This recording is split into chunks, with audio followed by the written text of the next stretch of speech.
we hit the topic of what are the key issues, and you had some great insights based on your research of the difference between those companies who succeed through recessionary times versus those who fail.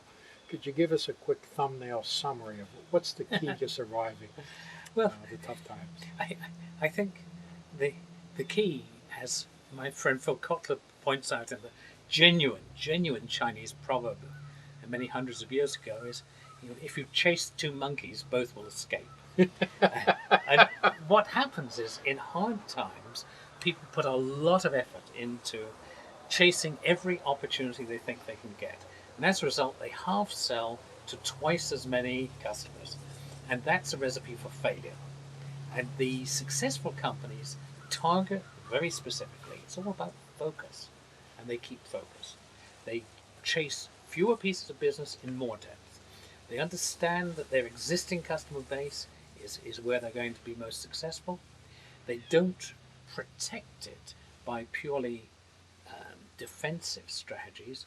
They go to that customer base and they really use their depth knowledge to try to embed themselves more deeply, to help that customer more, to solve more problems, and that's how they survive hard times. I think one of the interesting things too that Charlie discovered, and I looked up the duration, and of course our most severe, and certainly this century, depression was obviously 1929, followed up again in 1934. And the duration was 10 years, 10 years being the length of time it took for the stock market to return to the same value.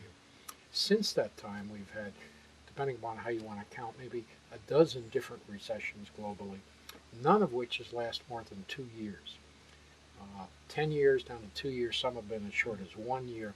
So we're due for certainly another 18 months, maybe 24 months. But the reality, and this is an interesting comment you made, is for people who have never experienced this before to realize that the volcano has hit. Yes. The earthquake has been innate. It's been a once-in-a-lifetime deal. We are going to get some more aftershocks, but they are aftershocks. We're not due for another issue. Another point you made that I thought was really significant was how you treated both price and cost. Do you want to mention that? Yeah. One of the myths we have about hard times is when everyone tightens their belt, they will always buy the cheaper option. And consequently, that leads a lot of salespeople to begin negotiating price much too soon in the sales process.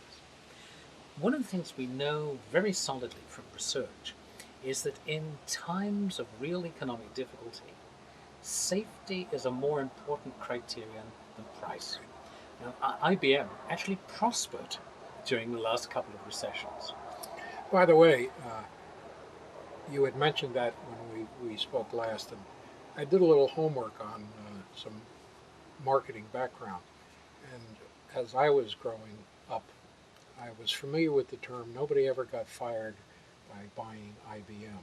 And I was surprised to hear that after the 1973 recession, as you mentioned, IBM actually raised its prices rather significantly, double-digit raise in price.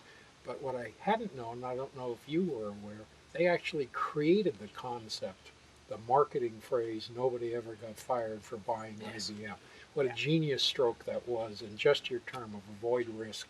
That's pay right. more to avoid the risk. To understand that customers would rather buy underfeatured, overpriced products if they are perceived as extraordinarily safe.